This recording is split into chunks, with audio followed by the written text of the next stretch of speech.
Oke, assalamualaikum warahmatullahi wabarakatuh. Kembali lagi dengan Om Apip hari ini. Saya kedatangan tamu, bukan tamu sih ya, udah lama di sini ya. Iya. Ada teman-teman dari mahasiswi UIN Mataram. Yeay. Ya, kita ngobrol-ngobrol hari ini karena bukan kemarin ya, udah sebulan setengah yang lalu kita kedatangan mahasiswa-mahasiswi UIN di Fakultas Usuluddin. Dan seminggu kemudian ada juga Fakultas Dakwah ya. Jadi di sini ada perwakilannya ini dua orang. Siapa namanya? Di Agustina. Di Agustina. Rindu. Nur Rahma. Oke, Nur Rahma dari Fakultas Dakwah. Dakwah dan Dakwah, Komunikasi, ya. Jadi berbeda 1 minggu aja ya. Iya. Nah, kalau yang 2 ini sudah selesai ya kan? Iya, Kemarin ya. Mohon maaf ya kemarin saya nggak hadir karena ada kegiatan kebetulan. Jadi diwakilin Mbak Rahma, saya juga mudah-mudahan bisa. Harus. Hari apa? Insya Allah Selasa sama Rabu. Oh, Tapi Selasa. belum difikskan sih. Oh gitu. Belum, Oke. ya. Minggu depan lah ya. Ya. Oke, jadi kita ngobrol-ngobrol hari ini. Ini pertama kali sih ngadain mahasiswa yang PKL di sini. Wah, luar biasa dong ya. Iya, pertama kali. Sekali. Jadi tujuannya sih ngobrol kali ini saya pengen menggali bagaimana pengalamannya gitu kan. Nah, nanti tujuannya untuk mahasiswa-mahasiswa yang akan ke Lombok Care bisa mendengar obrolan kalian, pengalamannya. Jadi kan supaya nggak kaget di sini atau gimana gitu kan.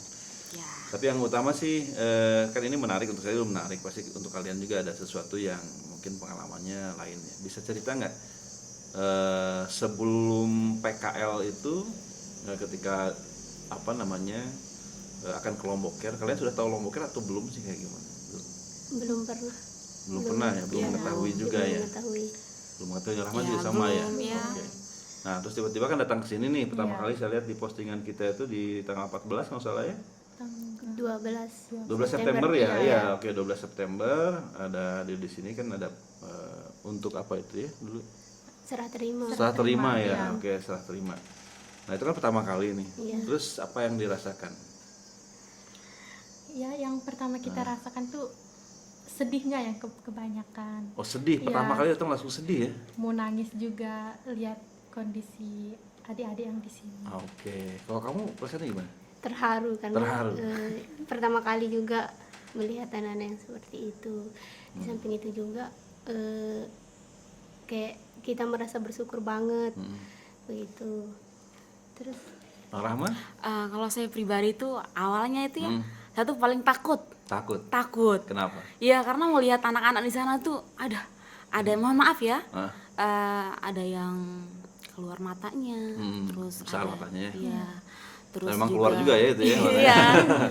Oke, Rudi. Ada nah, yang nggak baru bisa saya jalan, posting. iya Rudi. Ada yang nggak bisa jalan, kayak Alma, gitu banyak kan gitu ya. Ada yang juga yang lari-lari tanpa bisa dikendalikan, gitu. Jadi saya tuh takut gitu. Takut ya. Iya takut. Oke, responnya takut, sedih, Iya, haru, takut. Nah, ini kan menarik kan. Nah, terus untuk begitu apa yang ada di pikiran kalian? Apakah ingin meneruskan ini atau tanggung basah udah di sini atau gimana? Harus lanjut Harus karena lanjut ini ya. kan Menjawab juga. iya praktik gitu. Jadinya dibuatkan apa? Semangat baru atau tantangan atau seperti apa?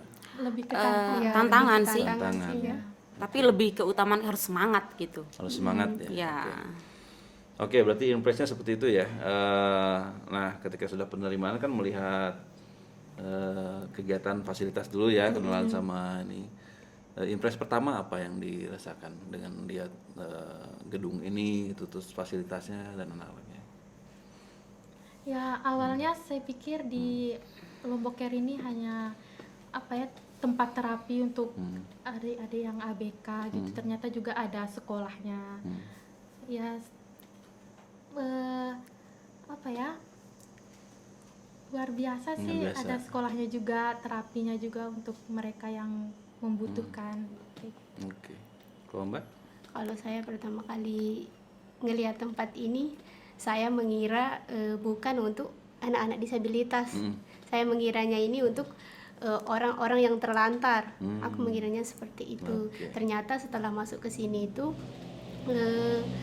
Lombok Care ini, Yayasan Lombok Care ini memfasilitasi anak-anak disabilitas yang memang kurang mampu gitu. Itu sih. Oke, Mbak Rama. Oke, pandangan yang pertama itu Rama apa ya? Kirain itu terkhususnya untuk anak-anak yang SLB sekolah baru biasa aja. Tapi Rama tuh nggak tahu bahwa di sini tuh ada di bagian terapisnya.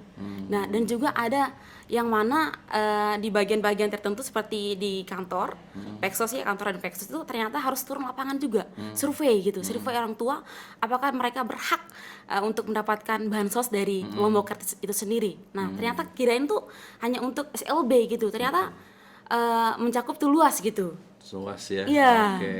Jadi itu ya pertama kali mungkin kesannya ya memang di Lombok Care ini yayasan kita memang bergerak untuk membantu anak-anak disabilitas. Jadi yang belum tahu di sana nanti sebelum PKL lebih baik ya mungkin saya harapannya sih sudah menyampaikan juga ke pihak manajemen UIN-nya lebih baik di sana tuh ada semacam pameran kecil gitu loh. Ini loh tempat kalian itu yang akan kalian PKL. Jadi yayasan Lombok Care itu seperti ini, profilnya apa, kegiatannya apa, dan yayasan lain pun digituin gitu. Artinya kalau begitu seru nantinya akan prepare masing-masing, nggak kaget gitu. Atau mungkin bisa sesuai dengan harapan kan, saya pengen kesini gitu. Nah harapannya seperti itu. Tapi oke lah, mungkin bisa tahun depan ya, mungkin Pak dosen yang lain. Gitu. Tapi seru juga, artinya kan di kami ini memang kedatangan PKL ini memang sudah MOU dengan UIN Mataram yang satu, yang kedua juga ini pertama kali kita menerima mahasiswa lebih dari 10, biasanya saya di bawah 10. Ini yang 21 ya jadinya, 21 orang total. Kenapa begitu? Karena memang di kami sudah tertata kegiatan yang memang agak khawatir juga ketika banyak orang itu akan membuat, terutama anak-anak gitu, anak-anak yang siapa orang-orang baru gitu, artinya kan akan ada penyesuaian lagi gitu. Jadi kalau di bawah 10 orang kita bisa mengendalikan lah gitu. Nah kalau 20 orang kita ngapain ya gitu. Oke, jadi idenya buat subscribe aja deh gitu. Enggak, itu ide Tapi bukan cari keuntungan kan? Bukan ya. Kalian berikan keuntungannya memang satu, keuntungannya bagus. Keuntungan kita dapat mengadvokasi banyak orang, ya kan? Informasinya kan nyampe semua, apalagi menyebar kan, dari satu orang aja bisa menyebar ke berapa orang, ya kan? Ini 21 orang berarti kayaknya sudah 20.000 orang mungkin yang mendengar tentang Lombok Care dari kalian sendiri kan ke teman-teman, ya pasti pernah menyampaikan itu ya. Sering kalau ngumpul di kampus berbagi cerita bagaimana di tempat PKL. Sempat juga ada teman-teman yang penasaran gimana sih Lombok Care ini sampai pengen mengunjungi tempat ini. Oh gitu ya. Saling tukar cerita kalian di lembaga itu gimana, di kamu gimana gitu ya. Oke, di lembaga ada yang di lembaga yang sama nggak? Enggak ada sih. Enggak ada ya. Ya memang kita masih satu-satunya. Semoga mungkin ke depan ada yang lebih banyak membantu lagi, lebih baik, lebih bagus. Mungkin kalian sendiri bisa. Amin. Kan? Ya. Oke, kita langsung ke tahap berikutnya ya. Berarti kan setelah itu kan kita ada meeting juga ya. Artinya penempatan kan. Penempatan. Nah, ini juga pertama kali kami tempatkan di per grup itu adalah di satu divisi. Ini kan divisi ada di kantor manajemen ya, ada di rehabilitasi dan edukasi gitu. Nah, di kantor manajemen tuh lebih ke Peksos ya, ada pekerjaan manajemen juga ya. Di rehabilitasi ada tentang mendampingin anak. Saya nggak ada ya. Dia bagian ini bagian yang di terapi dong nggak ada dah. Yang bisa dihadirkan. Oh iya. Iya, kurang satu sebenarnya. Ada yang masih di sana satu orang, culik aja satu. Masih ada. Boleh lah, ya. Nanti diikutkan aja di segmen satu orang. Oke, intermezzo itu. Ternyata memang harusnya ada siapa tuh, Jama atau Leni ya? Iya. Nah itu juga saya senang juga dengan mereka karena sebenarnya aktif juga sih. Membantunya juga fokus. Nah yang kita harapkan di per divisi ini adalah karena kalau dulu kita rolling tuh, seminggu rolling ke divisi lain. Tapi dengan begitu kayaknya dapatnya sedikit. Iya, sedikit. Tapi kalau misalnya satu nggak di rolling ini pun sebetulnya dia nggak lihat yang ngelihat yang lain gitu sebetulnya gitu. Tapi nggak apa-apa, lebih anak-anak juga karena kan kalau sudah kenal satu orang kakaknya gitu, anggap kakak lah nanti ya. Temannya atau sahabatnya ya udah di situ aja gitu, daripada hati mereka tercapik-capik ketika harus di rolling lagi, aduh mana kakak ini. Iya. Karena sudah terbukti gitu ketika ada Kak Bayu nggak datang, Iya, Iya. kita tuh nangis tuh. Iya. Ya betul ya. Bagis. Iya. Agis ya. Iya. Mana Kak Bayu? Saya bilang, Kak, kok ini nangis kenapa? Cari Kak Bayu. Oh, jadi ada satu kedekatan emosional kan, Iya. Iya. Emosional. yang memang itu juga kita sangat wanti-wanti ke guru-guru ketika ada yang begitu, jangan terlalu dekat anak lah. Maksudnya dia si guru kakaknya di rolling aja biar nggak terlalu dekat satu orang. Iya. Nah, oke lah, pasti ada kedekatan-kedekatan tersendiri ya. Ya, itu yang menarik. Saya ke mana dulu ya? Ke Lia dulu aja deh. Kalau Lia kan di manajemen dan pekerjaan sosial, jadi ditempatkan di divisi itu, apa yang Lia dapatkan, pengalamannya apa aja, mungkin bisa diceritain nggak? Ya, untuk yang kita divisi di Peksos, pertama pengalaman yang pernah saya dapatkan waktu itu, kita berkunjung ke cabang yang Lombok Timur. Lombok Timur. Iya, di sana itu kita ngerasa bener-bener ngerasa kayak kerja sosial kan. Terus di sana kita hujan-hujanan ke sana. Hujan-hujanan. Iya, 2 jam jarak sana naik motor ya. iya, hujan-hujanan terus berhenti, terus jalan lagi.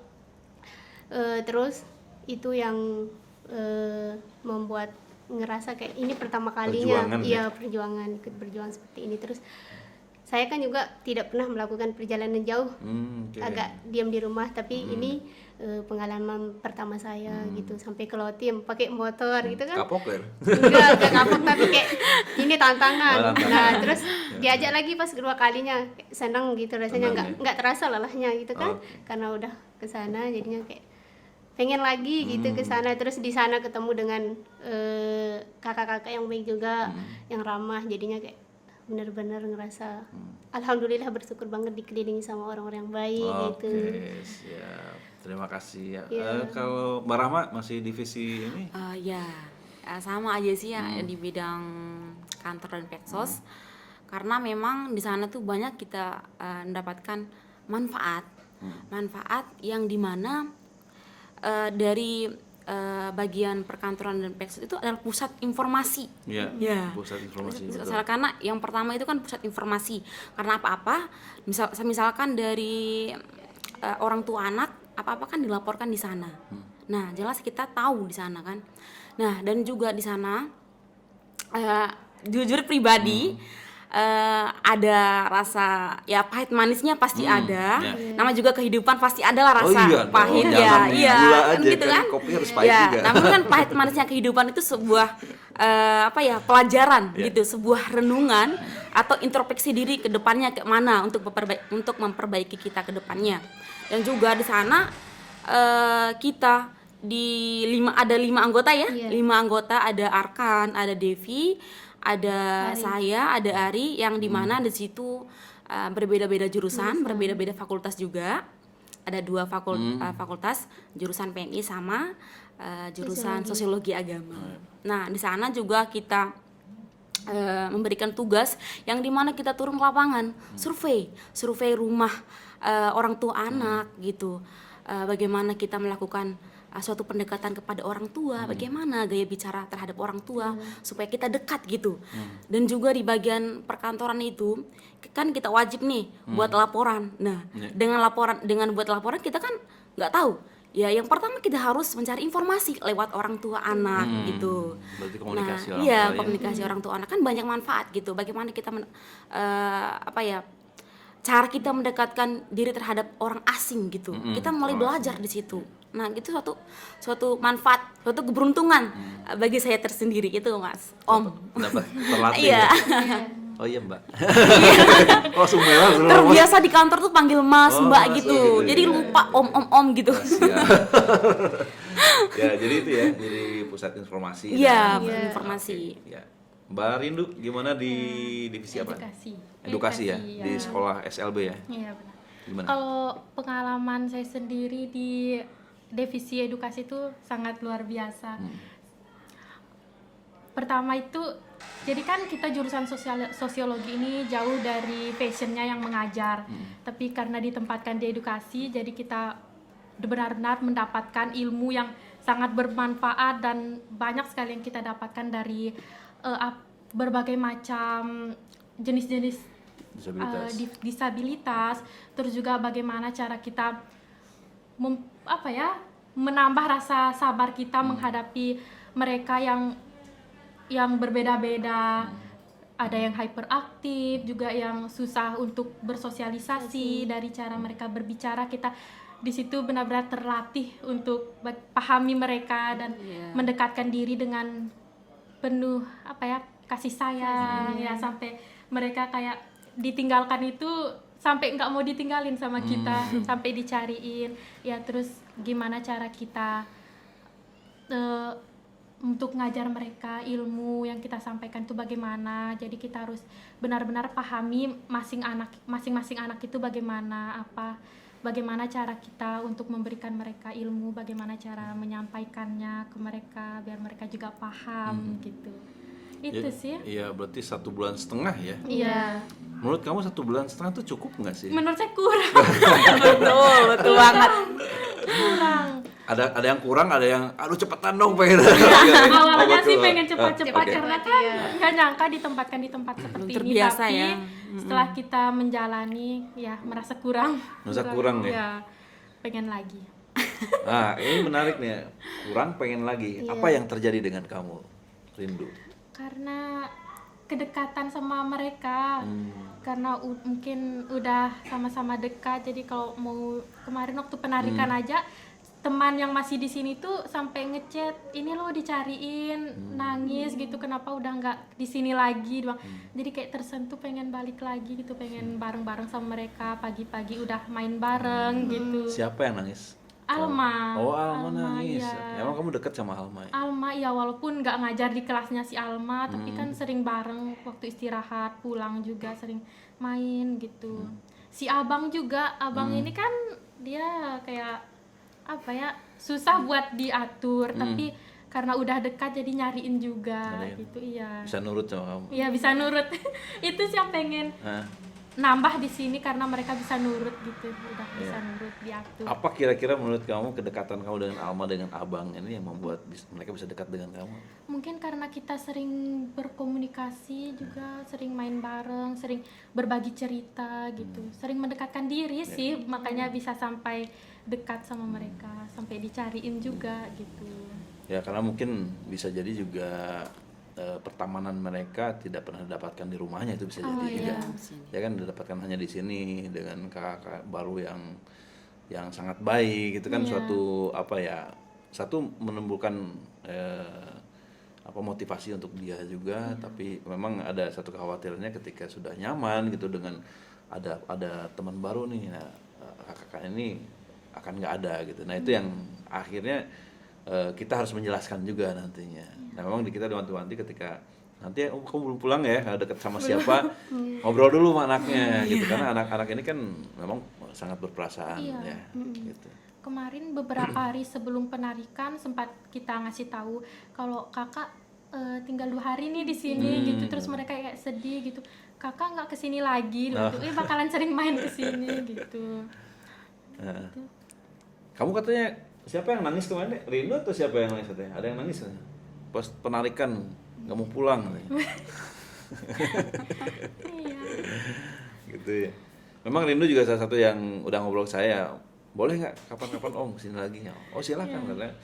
Memang kita ada satu namanya volunteer sahabat anak hebat gitu ya. Nah volunteeran Romoker.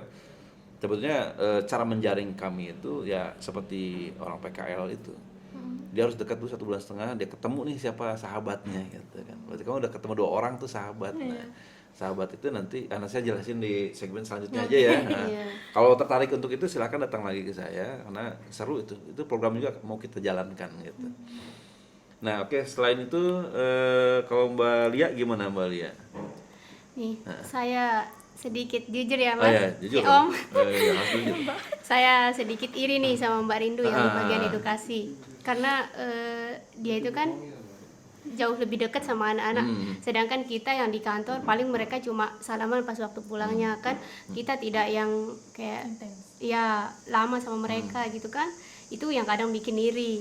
Ya. Terus cuma beberapa orang mungkin yang inget nama kita, ada yang nggak inget, bahkan sampai kita penarikan itu yang bikin sedih pas ninggalin kemarin itu. Ya Allah, besok pas kita kesini ada nggak yang ingat nama kita, terus pasti cuma Mbak Rindu aja kan yang ingat. Nah itu yang bikin iri Ada yang makanya. ingat kamu? Iya Bang kan, Cili namanya.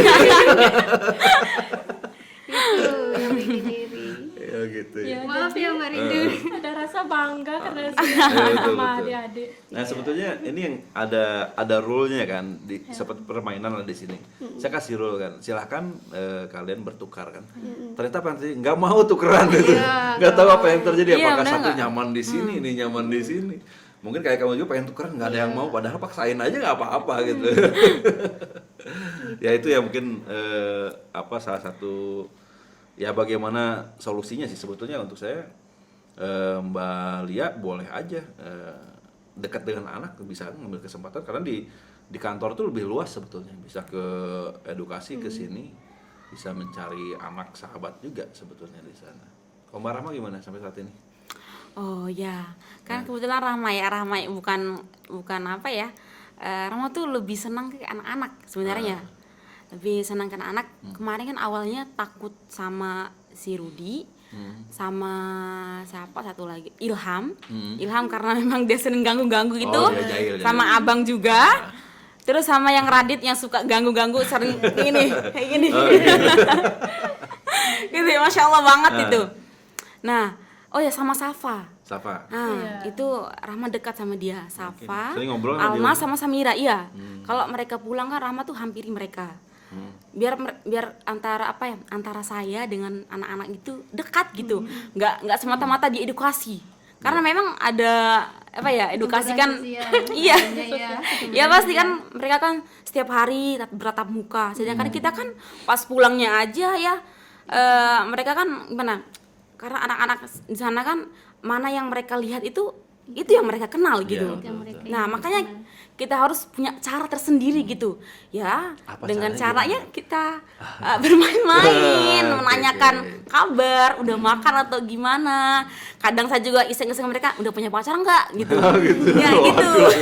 Iya, itu proses pendekatan gitu terhadap anak-anak. Ya enggak mungkin sih kita bertanya yang lebih urgent banget kan enggak mungkin. Kan anak-anak yang lebih suka tuh yang kayak lucu-lucuan gitu kan proses pendekatan kita. Iya. Ya gitu aja. Oke, berarti ada cara trik tersendiri. Iya, ya. Om. Ya sebetulnya memang banyak sekali kesempatan di sini kan kita bisa leluasa sebetulnya ya, teman-teman dari kru saya sendiri atau yang tim lainnya untuk berbaur kan, mengenal siapa. Jadi memang ada beberapa orang, mungkin saya melihatnya kenapa ada kalian di sini juga ada beberapa yang memang saya lihat ini concern sekali nih terhadap PKL-nya gitu. Ada juga yang hanya biasa-biasa gitu kan. Sebetulnya sayang banget kalau menurut saya nggak dimanfaatkan dengan baik waktu dan kesempatan itu. Karena di sini sebetulnya menurut saya nggak akan ketemu lagi dengan anaknya di tempat yang lain yang mungkin sistemnya ya, di kita sistem. Di saat kami juga sebetulnya ya alhamdulillah dengan ada mahasiswa ini juga bukan kesempatan kita, ayo kita ngerjain. Justru kita buat apa yuk, workshop buat mereka, buat pengetahuan meningkat kan. Ya, udah berapa kali workshop ya. Betul. Bisa ceritain nggak workshop tentang 1 jam ya? 1 jam menjadi difabel. Oh, Iya, 1 difabel. jam menjadi difabel. Oke. Iya. Gimana? Iya, rasanya? Saya yang pertama. Oke. Pengalaman pertama saya memakai kursi roda itu kayak aktivitas kita terbatas. Waktu itu kan kita buat jadwal, itu kita pakai kursi roda. Jadi agak sulit gitu. Terus untuk keluarnya pun masih agak sulit untuk keluar. Terus waktu itu saya mau minta air ke dapur, nggak ada yang mau bantu, sengaja teman-teman udah jalan sendiri. Iya Usaha bener gitu. jalan, iya bener jalan Sedih sendiri. nggak kalau yang mau bantu tuh? Sedih. Terus bahkan yang bikin sedih lagi Oke. itu ada orang tua anak yang bilang saya bener-bener ini nggak bisa jalan karena nggak pakai alma mater waktu itu kan keluar. Dia orang tuanya mikir saya itu nggak bisa jalan, ya Allah. Kebetulan deh. Ya yang dalam hati saya pikirkan gini ya rasanya Oke. anak yang disabilitas itu yang nggak bisa Iya. jalan, ya Allah gitu, gimana kuatnya mereka gitu, ya Allah sedih lah gitu. Ada sedih juga Iya, ya. campur Berarti kalau aduk. kamu bisa lebih merasakan kan istilahnya kan. Iya. Apalagi tadi yang real kebetulan dikasihani orang tuh kayak gimana, kita kan merasa Iya. iya kan? Nah, oke. Marino gimana Marino? Kalau saya sih awalnya mungkin sama teman-teman yang lain juga mikir, kenapa sih Om Apim nyuruh kayak gini? Kita kan Iya. kita kan masih sehat gitu. Ternyata pas dicobain, oh ya udah tahu ternyata begini rasanya adik-adik yang kekurangan gitu ya, pakai kursi roda, susahnya mereka beraktivitas tidak seperti kita yang normal aja kenapa sih malas, tapi mereka ya semangat dalam keadaan seperti itu. Ada kejadian apa yang nyata? Oh ya, didorong sama si Radit. Benar kaget didorongnya itu, dia nariknya ke belakang. Jadi kita nggak tahu di belakang itu ada apa sampai ya Allah kaget. Dia langsung didorong ya? Iya, langsung narik gitu kencang sekali. Ya, itu Terus aku minta perasaan kamu tolong. gimana? Takut. Takut, ya? kaget juga Nah, gitu. Itu Terus pengalaman berharga loh, sama dengan Iya. kita mau bantu orang mendorong dia. oh, Iya kan? Itu nggak boleh. Ya harusnya Radit juga, Mbak kenapa? Boleh nggak saya bantunya? Harusnya begitu. Tapi di situ pengalaman bagus ketika mungkin suatu saat kamu nggak sadar langsung dorong anak, orang seperti itu kan, orang yang didorong juga pasti kaget. Ini siapa gitu kan? Dia takut. Nah itu yang pesan-pesan saya yang ingin kalian dapatkan di situ sebetulnya, pengalaman sendiri lebih.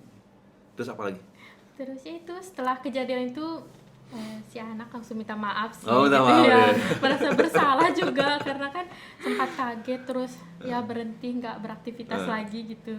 Udah itu aja. Tapi pengalaman. mau gimana juga susah juga di kursi roda mengejar Iya. dia ya. Kan nggak boleh turun. Iya, turun. Iya, Jadi apapun yang terjadi. nah itu kan itu jadi menghambat kan, hambatan loh, punya hambatan. Mbak Rahma gimana? Bagi Jatuh saya nggak? pribadi Oh, itu iya. sebuah tantangan yang berat bagi saya. Oh, gitu. Iya, karena kenapa? Karena dihalangi semua aktivitas kita. Nah, Dari kita nggak bisa, yang pertama tuh WC. Kita kalau WC, kalau kita kebelet oke. gimana? Maksudnya kita Fasilitas. langsung duduki di tempat kursi roda kita tanpa kita bergerak sendiri. Dan juga saya merasa tuh capeknya luar biasa. Ini lengan saya tuh capek banget di sini dorong kursi roda tuh capek banget. duduknya gimana? Capek nggak? Capek dong mas. Jam ya. Om ya, Ini kenapa sih panggil Mas? udah terbiasa di Tersanjung kantor. ya saya. Terus? Capek banget. Ah. Nah gimana dengan anak-anak yang gimana ya, yang udah diberikan oleh Allah sebuah kekurangan, Iya.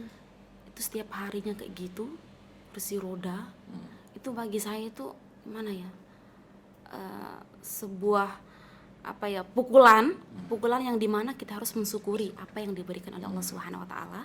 Dengan kelebihan kita ini kita harus banyak-banyak apa ya, belajar dari anak-anak yang memang di sana kayak Alma kan dia nggak bisa berdiri ataupun Berdiri, ya. berjalan seperti anak yang biasanya, anak normal pada umumnya. Dia di sana tuh mandiri banget, Om. Ya mandiri. Dia jalan gitu. Pas saya kemarin kan pas selesai saya pergi ke Mas Putra, yang di mana Mas Putra itu mengajar anak-anak untuk menggambar. Di sana mereka pulang. Enggak, ya pas kemarin kan ngetes baju olahraga, Oh, iya, dia kan iya. dipanggil Safa sama Alma juga kan. Nah, di sana dia dipanggil sama ibu gurunya. Saya kan mau bantu dia. Nggak usah Kak Rahmah, dia bilang. Oh gitu dia bilang Iya. gitu ya, oke. Alma bisa, dia bilang. Oh ya, tunggu dulu. Tapi dia mampu jalan gitu. Sambil bersandar di dinding itu. Kakak yang temani. Nggak apa-apa, ada ibu guru yang bawa itu kursinya itu buat jalan itu loh. Itu luar biasa banget, tuh semangatnya itu loh. Tinggi. Tanpa melihat kekurangan dari fisiknya itu menurut saya itu luar biasa banget. Dibandingkan saya sama teman-teman itu 1 jam itu merasa kecapean banget. Gimana dengan Mereka permanen gitu. Bagi saya itu luar biasa banget, Om. Itu dong. Gitu ya. Oke, jadi seru ya. Mau nambahkan sedikit. Oh, nama boleh. Ya, waktu Pakai apa? Mau pakai saus ya? waktu ngajar pakai kursi roda itu masuk kelas langsung mereka nanyain Kakak Rindu kenapa sakit ya kok pakai kursi roda gitu. Di situ sih kayak mereka perhatian banget gitu, terus langsung sih ngasih tahu enggak, ini belajar gimana ngerasain teman-teman yang pakai kursi roda. Oh, nanti kalau Kakak Rindu mau butuh bantuan panggil ya, dibilang kayak gitu. Baiknya ya. Ya, mereka tuh benar-benar perhatian, peduli sama orang sekitar. Ya, artinya kan mereka merasakan sendiri. Mereka sering digituin kan. Ya. Alma kenapa? Kan mereka begitu. Betul. Mungkin kamu juga sebelumnya seperti itu ke Alma. Iya. Alma nanya lagi gitu. Ternyata dia juga kan merasakan pasti Iya. Iya. pasti kakak ini sakit, kakak ini dia juga mau bantu. Ya itu kan pesannya mereka juga bisa membantu kalian gitu kan. Iya. Mereka punya semangat untuk membantu orang gitu. Jadi ya apa ya? Ya harapannya sih memang banyak pembelajaran di situ. Memang ada juga saya lihat beberapa orang yang wah ngebut pakai ini, ada yang Iya, jatuh kan, iya. senang banget tuh gitu. Apa namanya? Ada juga yang mungkin saya bisa bayangkan ada yang malu pasti kan. Ada beberapa yang malu gitu.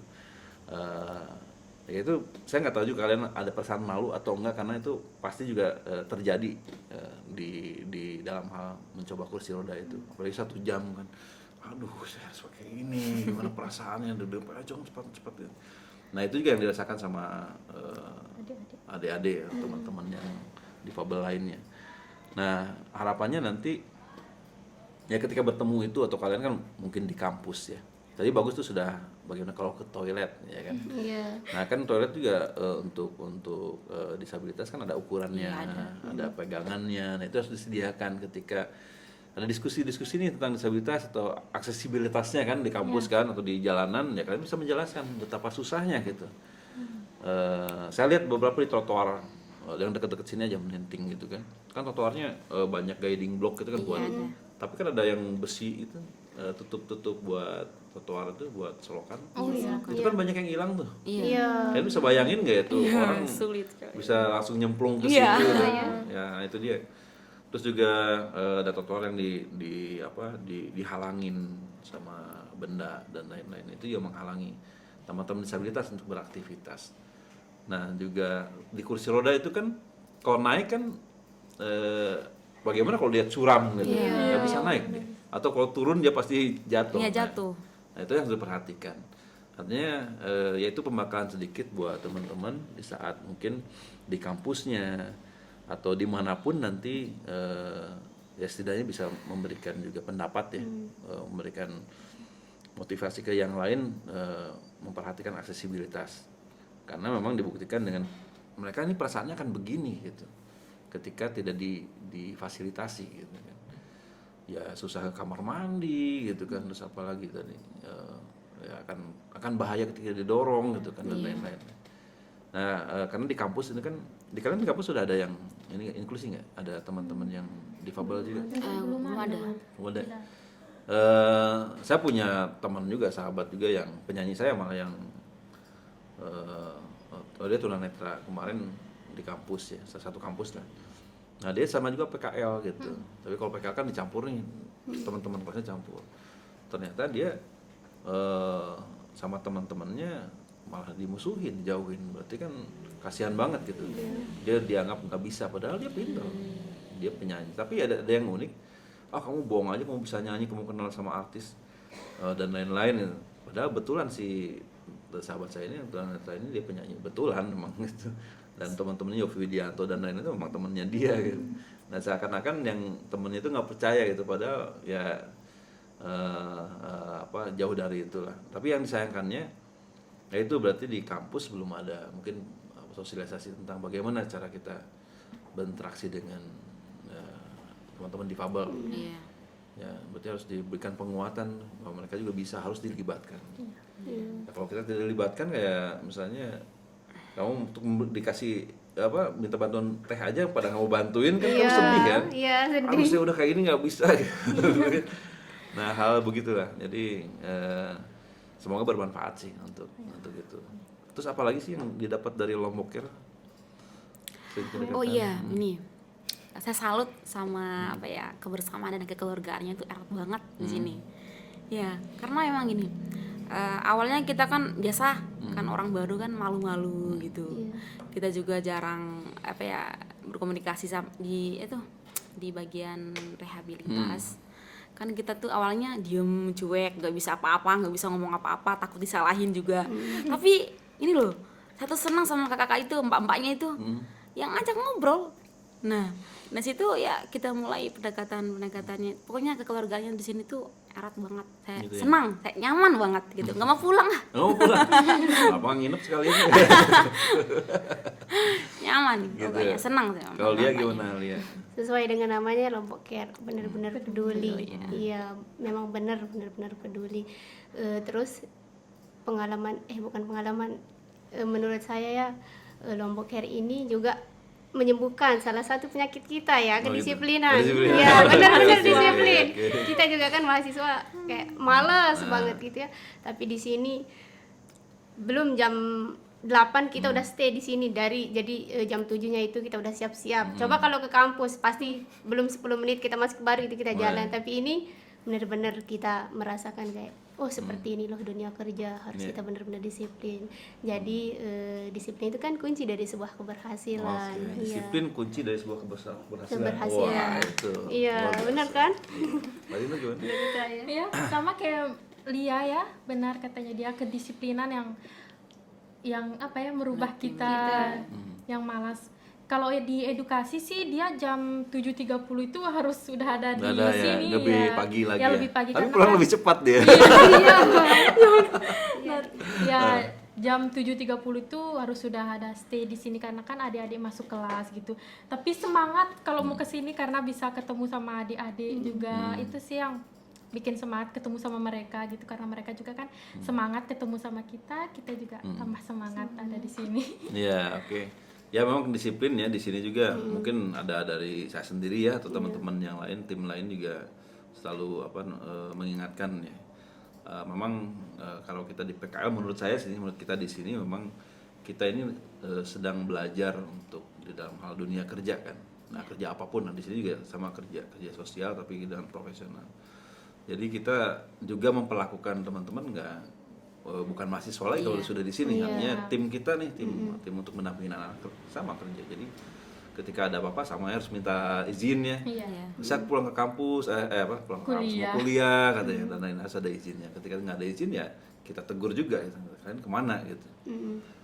Pengalaman juga nih buat Zul menarik nih.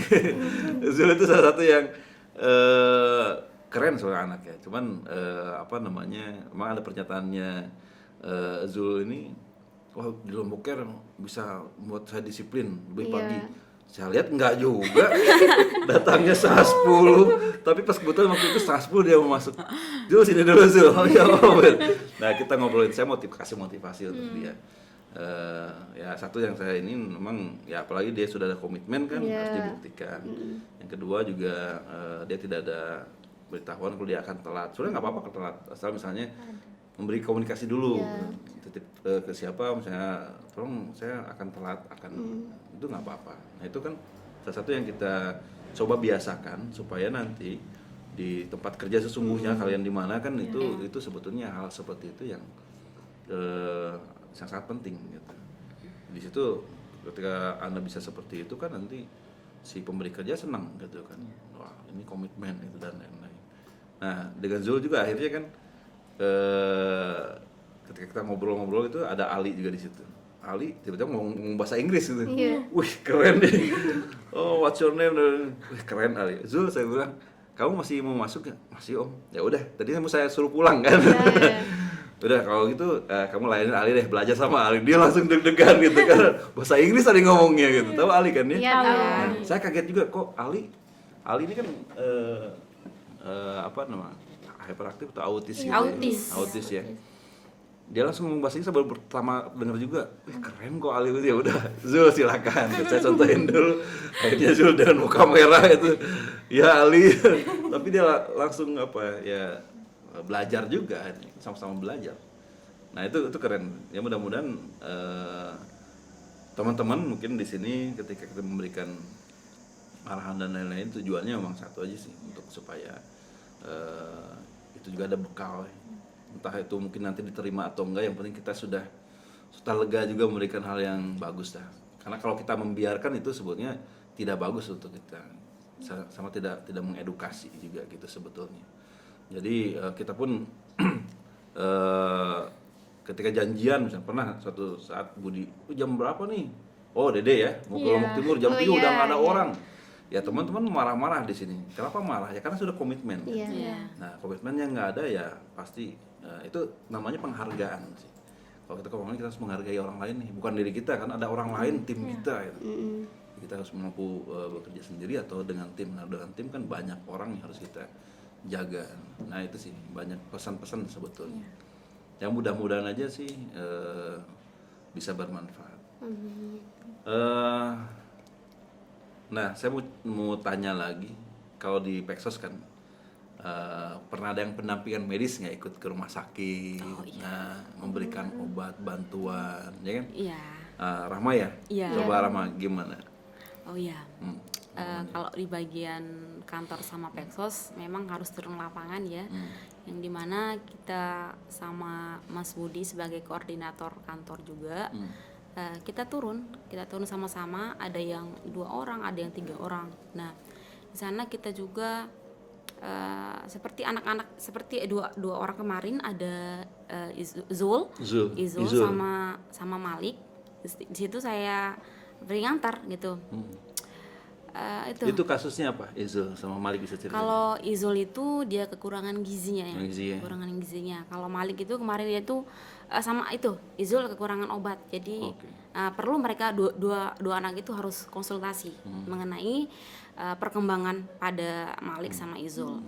Nah, di sana juga kemarin kan sempat cerita sama orang tua anak kan. Ini yang saya yang saya sedihkan sama anak-anak saya. Yang pertama itu saya antri, saya datang di sini pagi, itu pun datang ke dokter itu kadang jam 10, jam 11, jam 1, jam 2. Nah, di situ kebetulan kan Rama sama di bagian terapis Mbak Aininya kita berdua di situ nunggu Izul. Sampai dia mendapatkan ruangan untuk rawat Izulnya. Perjuangan lah itu ya. Iya, perjuangan. Kita sampai jam berapa itu ya? Jam 3. Kita kembali ke lokasi PKL jam 4 lah, asar di sini nyampe. Nah, kita kan nggak bisa pulang kan tanpa ada informasi atau perkembangan dari Izul tersendiri. Kan kita nanti kan dievaluasi sama Om Apip. Jadi harus siaga gitu. Ada usaha, ada hasil gitu. Iya. Takutnya kan dievaluasi, takutnya ditanyakan. Ya sama juga di bagian perkantoran Peksos kan harus pusat informasi. Jadi harus tahu gitu. Ya intinya harus multi talenta. Memastikan dia terlayani dengan baik. Iya, begitu, Mas. Om, aduh terbiasa nih manggil Mas. Gak apa-apa, Mas. Iya, Om. Kayaknya seru juga dipanggil Mas. Ya itu dah. Gitu ya. Ya. Tapi kamu perasaannya gimana bisa memperjuangkan Izul dapat ruangan, mendampingi dia dengan baik setelah itu kan? Ya, senang atau malah tersiksa kamu ya? Karena gitu ya, pernah saya katakan tadi kan singgung sedikit ada rasa pahit dan manisnya gitu. Tapi kan itu kan sebuah pelajaran bagi kita, Om. Namanya juga kan kita mahasiswa. Di sini kan kita kita harus belajar. Karena kita nanti kan masuk ke dunia pekerjaan. Gimana gitu, kita harus profesional. Real life gitu menangani atau mentangani anak-anak yang memang yang harus kita berhak untuk tangani gitu. Intinya kita harus profesional gitu. Jangan sampai kita memperlihatkan capek gitu. Kita harus terbiasa dari sekarang gitu. Betul. Ya itu dah. Ya, itu memang ya kenapa kita juga ada pendampingan medis sebetulnya. Itu juga program yang 1-2 tahun ini kita laksanakan karena setiap tahunnya anak-anak kita tuh ada yang meninggal. Itu pasti meninggal kenapa? Kurang gizi. Kita sangat miris ketika anak kurang gizi, dia nggak punya uang untuk ke rumah sakit gitu. Dia tidak bisa ke rumah sakit, tidak bisa datang karena punya kendaraan, nggak punya uang dan lain. Ini inisiatif kita yang lebih dalam lagi, artinya kan anak-anak ini kita sudah capek-capek, udah perkembangan udah bagus, tapi di saat dia ada kan rentan ya anak-anak sakit atau seperti Malik itu kan juga ada suatu masa yang dia pasti ototnya kaku sekali. Itu kan itu masih sudah mendingan sebetulnya. Kalau kemarin pas lagi ininya pas saya lihat udah bengkok, wah udah begini aja. Dia ini begini. Jadi, saya lihat dia aja udah capek gitu kan. Ya dia 24 jam kayak gitu selama berapa bulan, berapa tahun kan emosinya itu gimana. Nah, itu tadi kan kamu baru 1 hari seperti itu aja masa kita harus menggerutu sendiri ya. Padahal anak yang kita bantu aja itu tahunan seperti itu. Betapa tersiksanya mereka gitu. Nah sebenarnya itu jadi kita nggak mau lagi ya mendengar anak-anak kita seperti itu aja. Kita dampingi dengan baik, dengan profesional. Teman-teman yang di sini juga rajin ya jadwalnya bagaimana gitu. Kita pun penggalangan dana lagi untuk mereka. Jadi alhamdulillah banyak yang dukung, orang-orang baik gitu. eh, susunya kita penuhin. Padahal susu khusus yang mereka itu nggak ada di Lombok gitu. Kita kirim dari Jakarta semua. Ada cuma di tempat-tempat tertentu, cuman itu jarang juga gitu. Dan itu mahal. Nah di Lombok saya menyediakan, diusahakan harus ada gitu. Jadi alhamdulillah sekarang ini ada volunteer donatur dari Jakarta sudah ngirim obatnya. Jadi mereka udah nggak ada alasan orang tuanya nggak mengantar ke rumah sakit, ya kan? Jadi ya kadang-kadang juga ada apa ya, di beberapa kasus orang tua anak ini juga tidak semua semangat sebetulnya. Ada juga karena saya harus bekerja, tapi kan anaknya gimana gitu. Masa kita yang peduli sendiri, mereka nggak peduli kan? Kasihan anaknya. Nah itu yang harus kita perjuangkan gitu. Jadi di kantor Peksos ini sebetulnya lebih luas lagi.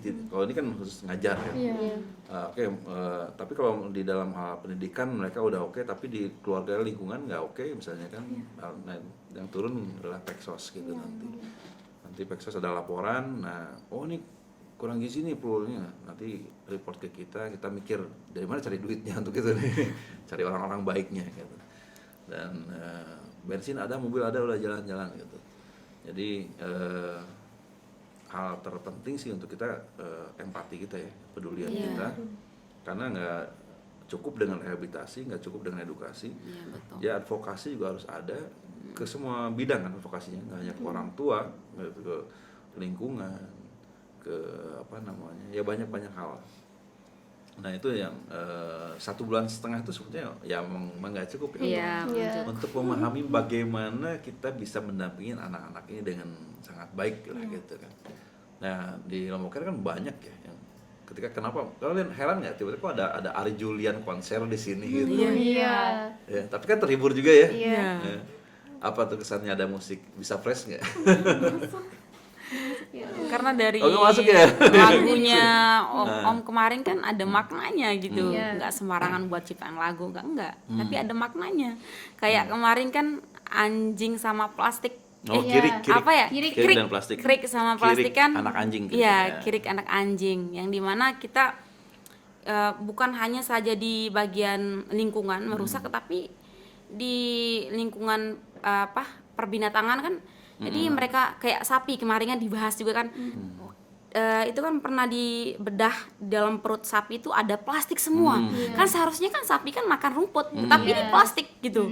Jadi harus punya kesadaran ya terhadap kita terhadap lingkungan. Sampah itu harus buang pada tempatnya, bukan buang sembarangan gitu ya. Ya itu Om.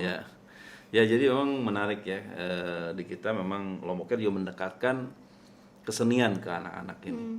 Jadi bagaimana pelaku-pelaku seni juga alhamdulillah sudah mendukung anak-anak ini, dan mereka sadar kondisi anak apapun gitu sebetulnya kita memberikan apapun yang baik menurut profesinya masing-masing, karena penyanyi nyanyilah untuk mereka gitu.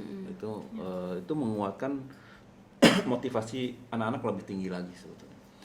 Jadi kita nggak tahu kan anak ini akan jadi apa nantinya, atau dari efek dia mendengar nyanyi itu akan seperti apa. Yang kita lihat kemarin Kang Ari Julian, makasih buat Kang Ari Julian nih di rumah. Saya lihat mereka bisa duduk dengan tenang ya kan, mendengarkan, menikmatin. Itu luar biasa sekali. Itu luar biasa.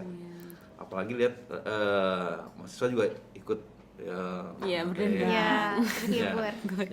Kalau nggak ada anak-anak kita ini, kita nggak akan mendapatkan hiburan seperti itu gitu. Jadi kan itu loh buktinya kita anak-anak itu berdaya. Iya kan, itu bukan untuk hiburan untuk kita kan, untuk anak-anak kan, tapi ikut terhibur juga. Jadi memang luar biasa. Jadi dengan kesenian ini anak-anak bisa duduk tenang, fokus, dapat menikmatin, itu sudah luar biasa. Artinya apa yang kita dampingin dari terapinya, terapi behavior ya, kayak okupasi terapi, fisioterapi, juga guru-guru untuk mendampingin, itu dibuktikan dengan kenyataan ketika ada suatu acara dia bisa duduk baik. Nah, itu buktinya berhasilnya program itu. Tapi berhasil program itu tidak bisa juga hanya terjadi karena satu bidang gitu kan. Jadi semua lingkungan itu harus mendukung. Termasuk sound system. Kalian berisik nggak sound system? Enggak kan? Malah enak kan? Nah, saya juga bilang juga, semua hal yang ada di Lombok itu harus betul-betul mempunyai makna untuk mereka gitu. Jadi ya, sound system itu membuat kita nyaman, tenang. Bahkan ada yang ketiduran masalahnya. Oh iya, Ketiduran. saking Makanya- menghayatinya. Saking menghayatinya nih enak sekali. Masya Allah, Ari. Siapa sih soundman-nya? Oh, di situ. Ya, selain nyanyiannya indah, banyak pesan-pesan juga Iya. kan. Iya. Isunya bukan hanya disabilitas saja tapi plastik. Iya. Isunya juga harapan tentang Kang Ari nyanyi tentang kereta api ya. Ya bagaimana mungkin suatu saat bisa jadi kan. Ya, di Itu kan NTB. mimpi kita semua. Iya. Iya. Dari sini ke Bima. Amin, naik kereta semoga api. aja. Udah pernah naik kereta api atau belum? Belum. Kasihan banget. Yang di sini belum pernah naik kereta api. Allahu Akbar. Ayo kita kapan-kapan kita naik kereta api ke Boleh. Jawa. Boleh. Dengan senang hati. Dengan senang hati ya. Janji harus ditepati, Om. Oh betul gitu ya. Dek janji tepatin deh.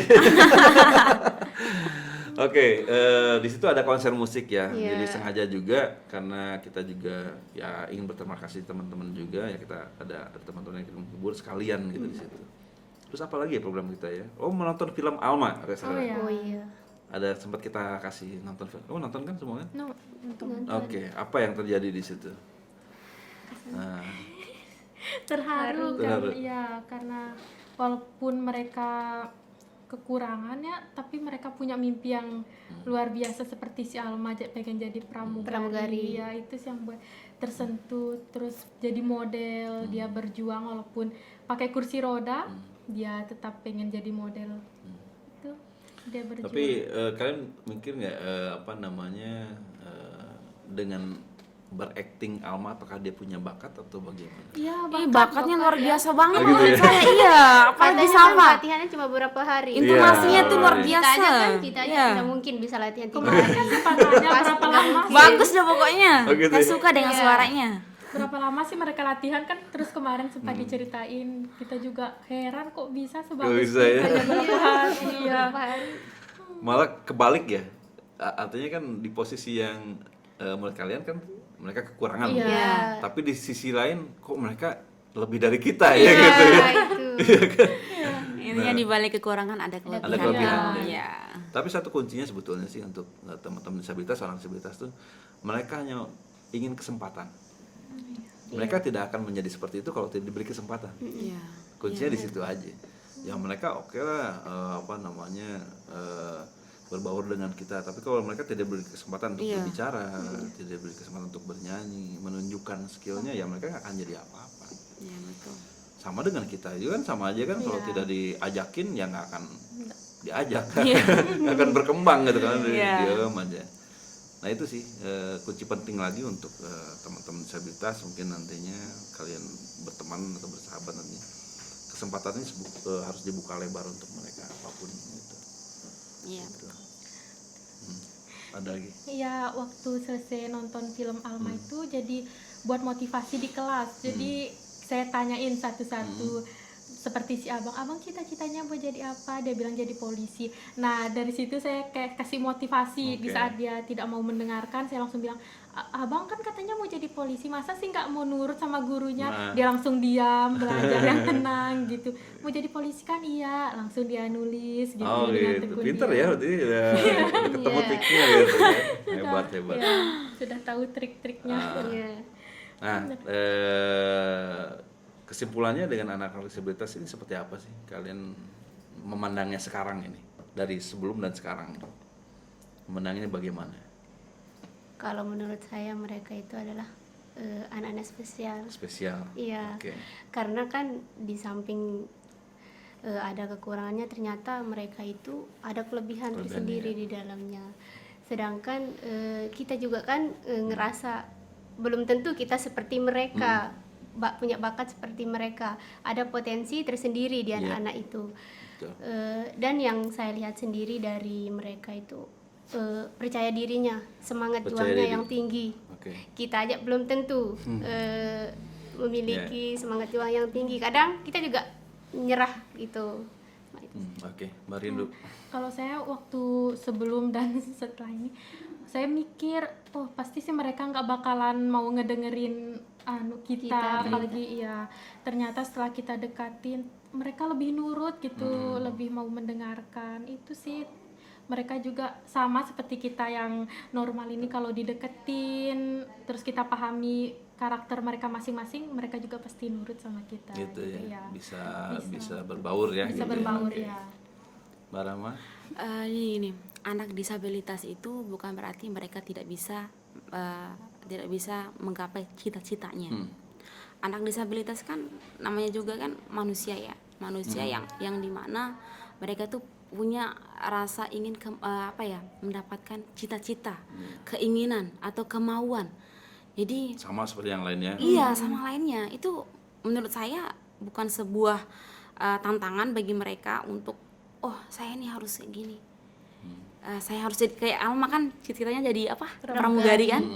Nah, jadi dia tuh ada usaha di situ. Semangatnya luar biasa banget. Jadi apa di situ? Di balik kekurangannya itu pasti ada kelebihan gitu, Om. Oke, di balik Iya. kekurangan mesti ada kelebihan. Iya. Berarti kita semua sebetulnya kan sama ya, sama aja ya, cuman kondisi yang berbeda dan kita pun berbeda kan, keinginan berbeda, karakter berbeda, sama aja. Bagaimana kita tepat aja mendampingin mereka, mengarahkan mereka nantinya. Oke, ini sudah di ujung acara nih. Mungkin karena ini tujuannya nanti juga untuk menyemangatin mahasiswa-mahasiswa atau volunteer lain yang mau ke Lombok Care gitu kan. Dari Mbak Lia ada pesan khusus nggak? Mungkin nanti apa yang harus disiapkan nih ketika kamu magang di Lombok Care? Hatinya harus kuat atau apa? Kalau dari saya, Nah, hal yang harus dia siapkan itu kesabaran. kesabaran. Kesabaran. Terus yang kedua itu tentang bagaimana keikhlasan yang harus kita tanamkan terlebih dahulu. Gitu. Terus yang ketiga, jangan lupa niat. Benar-benar yang pertama harus niat kita yang lurus gitu. Siap. Terima kasih Mbak Lia. Iya. Merindu. Kalau saya nanti untuk teman-teman PKL yang bakalan di sini, jangan overthinking dulu ya, karena kalau ditempatkan di tempat ini benar-benar bermanfaat untuk kita bisa merubah pribadi kita jadi lebih baik. Itu sih, jangan overthinking dulu ya, Oke. karena kita pasti bisa melewati semua. Kita aja masih pengen ada di sini. Siap, Mbak Rama. Bagi saya teruntuk mahasiswa yang bertugas dimanapun, apalagi ditugaskan ke Lombok Care ya. Jadi kalian tuh harus mikirnya nggak boleh saya bisa ke bidang situ. Saya harusnya di bidang situ saya saya punya kelebihan bisa ngurus anak. Saya punya kelebihan di bagian kantor manajemen, saya pintar di bagian komputer. Enggak. Jadi mahasiswa itu harus multi talenta. Itu yang terpenting. Siap. Kayak Lia utamakan niat ya. Utamakan niat. Oke. Luar biasa nih Iya. teman-teman. Nah, saya senang sekali hari ini sudah akhirnya ngobrol langsung. Kita punya kenang-kenangan di konten ini juga ya. Dan bisa bermanfaat untuk informasi ke masyarakat juga, untuk teman-teman khususnya mahasiswa UIN nantinya yang akan terjun lagi PKL mungkin di tahun depan gitu. Mungkin tahun depan kita punya mahasiswa Belanda juga sama Belgia. Jadi ya di bulan-bulan Februari, Maret ya insya Allah gitu. Boleh kapan lu kunjung ke sini kenalan nanti kita kenalin. Pengen dong. Iya. Terima kasih juga buat Bapak dosen ya. Bapak dosen yang sudah menempatkan. Ibu dosen juga. Ibu dosen juga ada ya. Oh, Ibu dosennya ya, Ibu. Ya Om, jangan dilupain Ibu Iya. dosenku. Iya. Ibu dosen seperti saudara saya itu mukanya. Terima kasih. Jadi sangat bermanfaat kami dengan kehadiran mahasiswa UIN di sini, dan semoga juga kita juga berkontribusi ya terhadap pembangunan bangsa ini dengan cara kita mendampingi anak-anak disabilitas. Ya, oke. Terima kasih sekali lagi dan salam semangat. Assalamualaikum warahmatullahi wabarakatuh.